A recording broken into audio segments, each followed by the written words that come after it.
Opa, minha gente, bem-vindo a uma faixa de mim este cálice. E se segura aí, porque eu vou querer botar uma minhoca em você.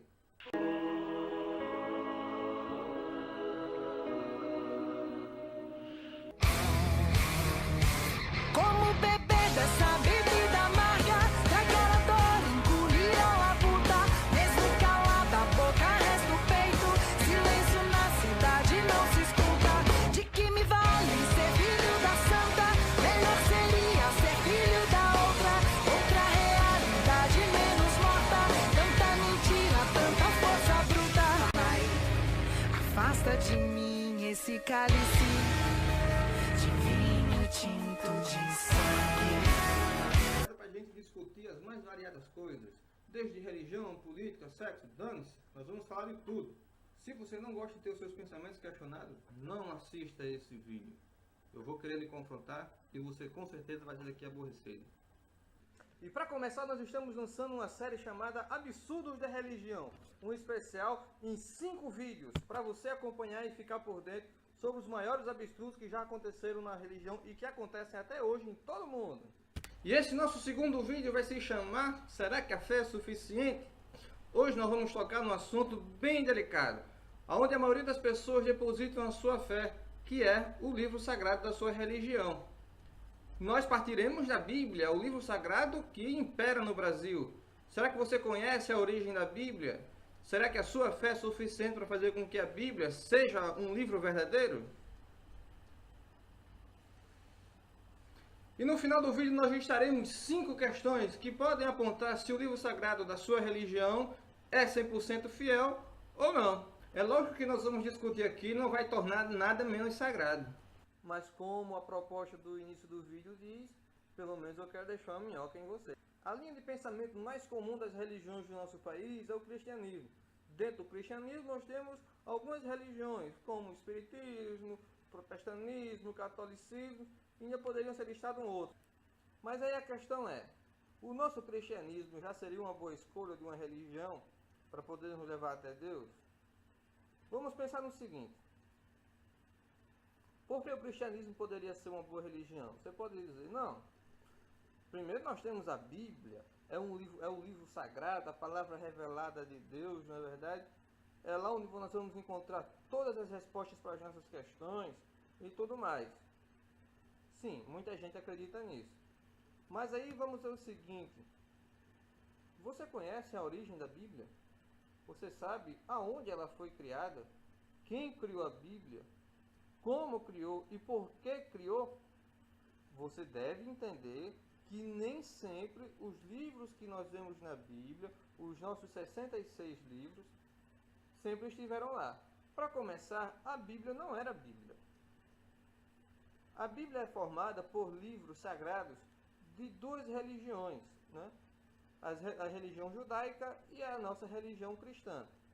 Só que nem sempre esses livros sequer foram tidos como sagrados. Por exemplo, no princípio havia apenas o Torá. Eram os 5 primeiros livros da Bíblia, da nossa Bíblia, né? Chamado também de Pentateuco, tudo bem.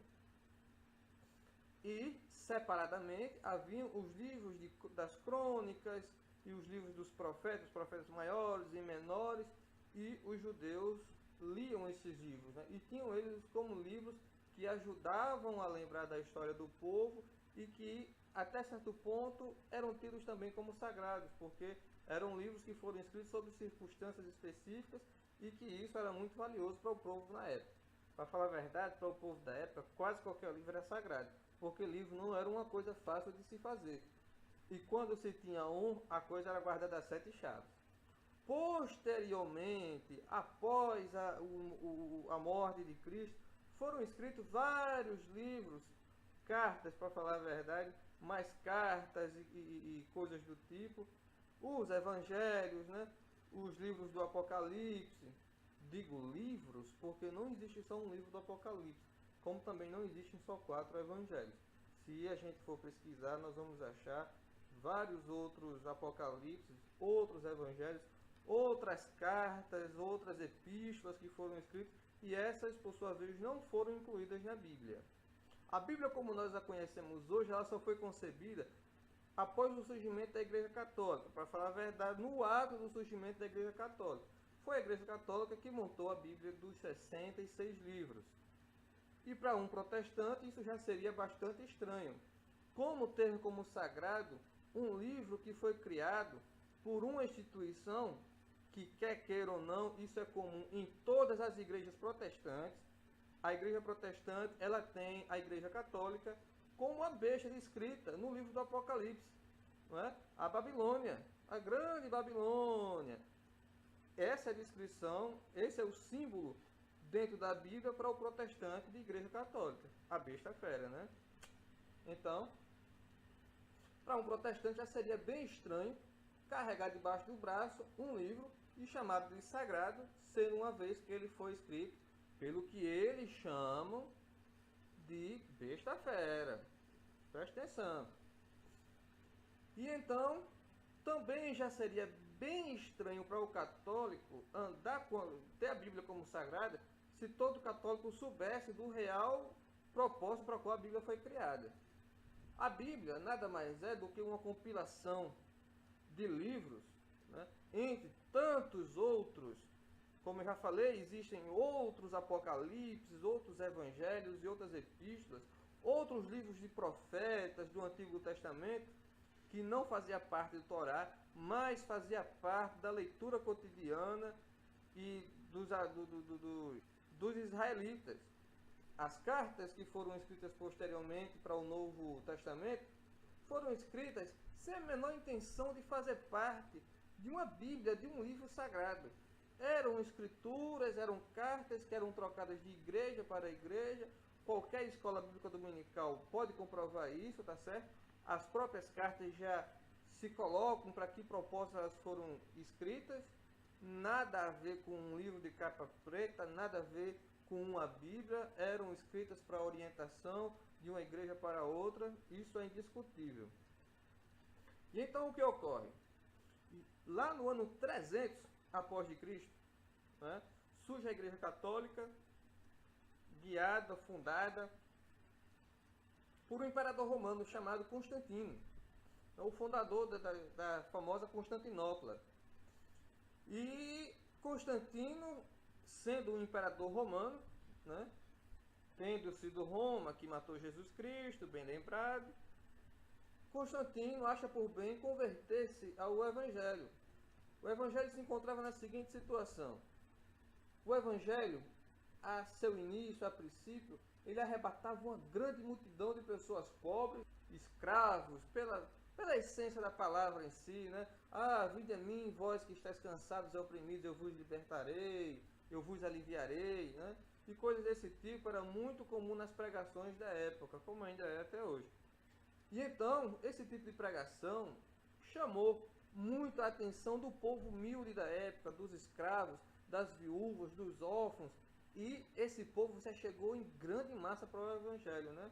Não é à toa que está escrito que de pregações Pedro arrebatava 3.000 pessoas para o Evangelho, né? As pregações de Pedro tinham esse tipo de poder e grandes coisas aconteciam na época e multidões se convertiam e a igreja estava progredindo numa ascendência maravilhosa. Já no ano 300, a igreja se encontrava na seguinte situação. Agora, não só mais pobres, mas também pessoas de alta classe estavam adentrando na igreja. Roma em si já era praticamente cristã, né? E muitas pessoas de alto escalão, muitas pessoas que montavam as cúpulas políticas da época, estavam seguindo o cristianismo. E Constantino percebeu que dessa forma o Império Romano estava dividido, estava rachado entre pagãos e entre cristãos. Constantino percebeu o seguinte, que essa onda do cristianismo ainda ia muito longe e o seu império ia ruir por causa disso. Então ele teve a grande sacada. Por que não o imperador de Roma ser cristão? Se o imperador de Roma fosse cristão, ele teria o apoio de todos os cristãos. E aí ele faz isso. Ele se converte ao cristianismo no ano, lá um pouco depois do ano 300 depois de Cristo.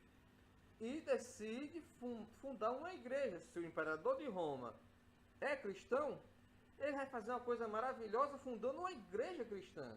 Uma instituição apoiada por Roma. E assim surge a Igreja Católica Apostólica, e agora você sabe por quê, romana, ok? E então Constantino decide ir mais longe, né? Ele lança logo um decreto dizendo que todos os cristãos, em comemoração, porque agora o imperador era cristão, todos os cristãos do reino poderiam deixar de pagar os seus impostos, seriam isentos de impostos. E assim ele conseguiu trazer toda a pobaiada que fazia parte da corte para o cristianismo. Essas pessoas agora não precisavam mais pagar impostos. Os impostos ficavam só em cima dos pagãos. Então as pessoas se convertiam ao cristianismo pelo simples fato de viver uma vida melhor. O que também acontece até hoje, não é verdade? E aí veio outra sacada de Constantino. Ele decidiu criar uma escritura sagrada e definitiva, porque muitas pessoas guardavam livros separados e liam coisas individuais, e assim havia muita dissensão e muita margem para discórdia dentro da nova igreja cristã da época, né? Recém saída do forno. Ele decide montar um concílio, o que é conhecido historicamente como o Concílio de Nicéia. Nesse concílio, tanto faz. Nesse conselho, ele reúne todos os sacerdotes que apoiavam a sua entrada para a igreja, da igreja cristã. E também reúne todos os sacerdotes pagãos que se enquadravam dentro do perfil que Constantino estava querendo montar de uma igreja mundial. E assim eles resolvem avaliar todos os textos disponíveis na época e incluí-los em um livro que seria sagrado e selado ao povo. Dessa forma eles conseguiram avaliar positivamente 66 livros. E os demais que não se enquadravam no perfil que Constantino adotou para a sua igreja foram tidos como livros hereges, e esses livros deveriam ser queimados. Quem fosse pego portando, lendo, escondendo ou produzindo cópias de tais coisas seria morto, o que aconteceu com muita gente na época. E assim eles juntaram todos os livros que estavam disponíveis e queimaram, fora os 66. Aí acontece uma coisa muito interessante. Constantino monta o livro perfeito e decide cerrá-lo a 7 chaves. O povo não teria mais acesso à palavra de Deus, na verdade? E assim passam-se centenas de anos sem que o povo tivesse acesso ao livro sagrado. Cópias desse livro foram escritas com o passar do tempo. O livro que eu estou falando é a Bíblia já. Cópias da Bíblia eram escritas ao passar do tempo. Mas a coisa era tão fechada e tão secreta, tão manipulada, que até mesmo as pessoas que reproduziam os livros não sabiam ler. Eram monges treinados na arte de copiar. Eles apenas copiavam sem saber o que estava sendo lido. A história também fala de relatos de coisas como, por exemplo, eles chegavam a passar veneno nas bordas dos livros e dizendo que o livro era sagrado, não poderia ser lido e quem lesse o livro morreria. E era do hábito do povo da época, como as folhas eram muito grosseiras, os livros ficavam amontoados muito tempo, as páginas costumavam colar uma nas outras. Então era comum passar saliva na mão para poder soltar uma folha da outra. E assim as pessoas pegavam no veneno na borda das folhas e passavam na língua. Envenenavam-se e morriam. E cada vez ficava mais forte esse mito de que os livros eram sagrados e que eram proibidos a leitura.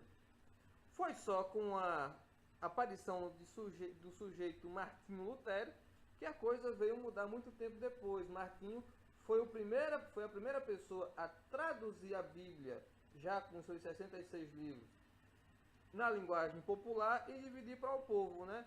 Tinha lá as teses de Martinho Lutero, uma delas era contra essa proibição do povo ler a Bíblia. E assim nasceu aí a Igreja Protestante, levando o livro que a Igreja Católica havia escondido e havia criado de formas bem interessantes, bem peculiares, vamos colocar assim, e Martinho Lutero leva esse livro para a Igreja Protestante. Ele não vê defeito no livro, ele vê defeito na instituição. Posteriormente, a Igreja Católica achou por bem acrescentar mais 7 livros, sobre outras circunstâncias que nós não vamos entrar aqui, né? Como a Igreja Protestante já havia rachado com a Igreja Católica, esses 7 livros que hoje a gente encontra na Igreja Católica não estão presentes na Bíblia Protestante. Por isso a nossa Bíblia tem 66 livros e a deles tem 7 livros a mais, ok?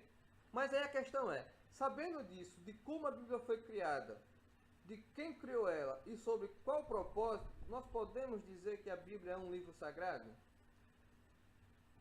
É simples, basta... Não é simples. Aí você vai e me diz, mas Paulo César, a Bíblia é um livro feito inspirado por Deus, os livros que estão lá foram inspirados por Deus. Legal, então quer dizer que, por exemplo, Pedro escreveu um livro de Apocalipse.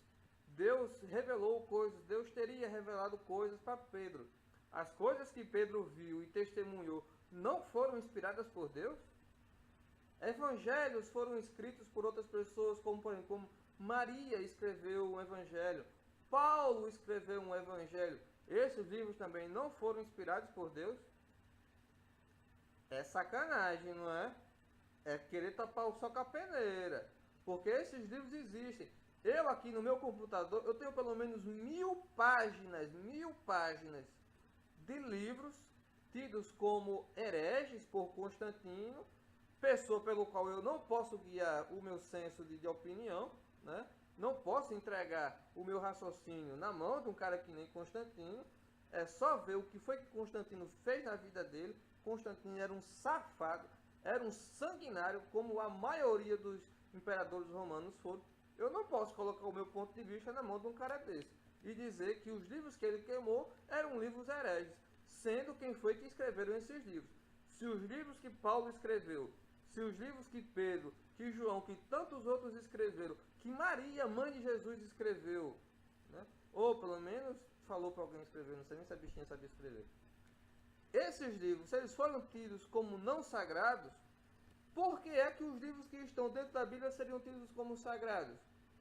Você vai pegar a sua opinião e colocar na mão de Constantino. Você pode dizer, ah, Paulo César, mas Deus usou Constantino. Meu amigo, Deus usou Constantino, um cabra safado, um cabra de peia, para montar o livro que seria representando a palavra dele. É querer tapar o sol com a peneira, preste atenção. Aí você diz, Paulo César, você está querendo dizer que você não acredita na Bíblia? Acredito, lógico que acredito. Dentro dela estão escritas coisas maravilhosas. Eu só acho muito suspeito é a forma como ela foi editada, tá certo? E sendo assim, isso tira a credibilidade de 100% da Bíblia. E é só a gente botar na balança algumas coisas descritas na Bíblia que a gente vai ver que não faz muito sentido. Nós não podemos levar o texto bíblico ao literal, porque as pessoas que escreveram a Bíblia eram homens. Se você me disser que eles foram inspirados por Deus, beleza, eu até concordo. Agora, se você me disser que Deus estava lá citando palavra por palavra que eles devessem escrever no livro, sinceramente eu tenho minhas dúvidas. Porque Deus cometeria erros absurdos, como por exemplo, Deus não lembrou de colocar na Bíblia que a Terra era redonda, e ele sabia disso. E por ele não colocar isso na Bíblia, isso não ter sido incluído na Bíblia, milhares de pessoas morreram ao longo da história, por deduzir que a Terra era redonda. Se Deus estivesse citando palavra por palavra, eu garanto como ele tinha colocado essa informação lá dentro. Outra questão, se Deus tivesse citado palavra por palavra, a criação do mundo seria descrita de uma forma muito diferente. Como é que a criação do mundo foi citada na Bíblia pela primeira vez? Isso está lá no livro dos israelitas, lá no Torá. Moisés, que foi quem escreveu aquele livro, ele vinha de uma época que as pessoas contavam as histórias umas para as outras. A história que Moisés contou, escrevendo no Torá, não foi uma revelação divina. Moisés só escreveu a história que ele já tinha ouvido muitas e muitas vezes. História essa que tinha sido contada para o seu bisavô, do seu tataravô e dos seus ancestrais há muito tempo atrás. Não tem a mínima possibilidade da Terra ter sido criada exatamente em 7 dias. A ciência prova isso. Logo, o texto bíblico não pode ser levado no litoral também nessa questão. E entre tantas outras, nós podemos discutir aqui coisas como o dilúvio. Não tem como o dilúvio ter inundado toda a terra naquele período. A Bíblia coloca que foi toda a terra e que na Arca de Noé caberia um casal de cada espécie animal do mundo, o que é completamente inconcebível. Não existe um zoológico no mundo que consiga fazer isso. E os zoológicos do mundo são muito maiores do que a Arca de Noé. E detalhes mais, como por exemplo, como foi que esses animais sobreviveram tanto tempo na arca? Eles não comiam? Se o leão comia, por exemplo, então não foi um casal de cada animal, foi um casal para preservação da espécie e vários outros casais para alimentar os leões, os tigres, né? E todos os animais carnívoros que haviam lá. Outro detalhe, se esses animais se alimentavam, para onde é que foram as fezes desses animais?